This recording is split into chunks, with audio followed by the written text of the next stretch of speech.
السلام عليكم ورحمة الله، مرحبا بكم، إن شاء الله تكونوا بخير. اليوم جيت نحضر معاكم وصفة البطاطا كوشة بطريقة سهلة واقتصادية وتجي بنينة بنينة عسل. نروحوا للمقادير وطريقة التحضير. هنايا بديت درت 4 مغارف تاع الزيت، والزيت يكون على حسب الكمية تاع البطاطا اللي ديروها. انا هنا درت كمية، ما درتش كمية كبيرة، درت كمية متوسطة. درت هنا 4 مغارف تاع الزيت. الا كترتو كتروا الزيت. هنايا درت الملح تاني على حسب الكمية وتاني حسب الذوق. هنا زدت شوية تاع الزعفران باش يعطيني لون شباب، وزدت شوية تاع الكركم اختياري، تقدروا تستغناو على واحد فيهم.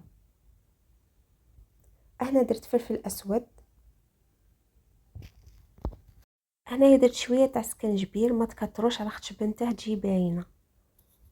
وهنا درت توابل دجاج، وهنا قزبر مطحون، وزدت على راس المورف كميه قليله نتاع الكمون، ما تكتروش على خاطر بنته تجي باينه بزاف. وهنا درت الثوم، تقريبا 2 فصوص تاع الثوم، ونحرك المكونات كما راكم تشوفوا. وهنايا نزيد شويه تاع الماء، تقريبا 4 مغارف كبار، ونخلطوا كاع المكونات. هنايا ضفت افخذ الدجاج، تقدروا تضيفوا اجنحه وتقدروا تستغناو عليه تماما. هنايا نتبلو مليح هذاك الدجاج في هذيك التتبيله كما راكم تشوفوا، نخلوه شويه، خلطوه مليح مليح ونخلوه يتشرب هذيك التتبيله، ومن بعد نوخروه على جهه. هنايا نورمالمون هاد الخطوه نديرها قبل ما نضيف الدجاج، نسيت بصح من بعد درتها. ندي شويه من هذيك التتبيله ونخليها على جهه. وهنايا زدت عليها طماطم كما راكم تشوفوا، حبه تاع طماطم، ومن بعد نزيد البطاطا اللي كنت قصيتها دوائر. وهنا نضيف البصل اللي كنت درته شرائح، ومن بعد نخلط كاع هذوك المكونات مع هذيك التتبيله ونديرهم في بلا اللي يدخل للفور. هنا نسيي نسقم مليح هذيك البطاطا في هذيك البلا باش من بعد نضيف الدجاج من الفوق. هنايا درت ورقه تاع الرند، هنا نسيو نديروها في وسط البطاطا باش تطلق البنه. بعد نضيف هذاك الدجاج من الفوق.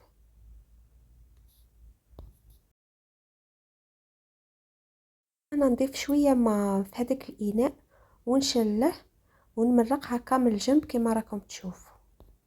هنايا نتوما تتحكموا على في كميه الصوص، تقدروا تكثروا الماء وتقدروا تنقصوا وتقدروا تستغنوا عليه تماما اللي بحبها ناشفه. وهنايا ضفت ورق الطبخ اللي كنت درته في الماء اولا، ومن بعد نغلفها بورق الالومنيوم وندخلها للفرن تطيب لمدة ساعة. وهنا بعد ما طابت نزينوها بشوية تاع الطماطم اللي كنت قصيتها دوائر كما راكم تشوفوا.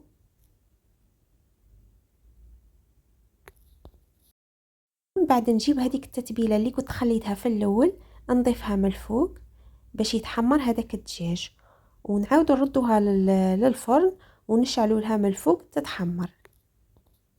وهذه البطاطا بعد ما تحمرت من الفوق شوفوا كيفاه تجي.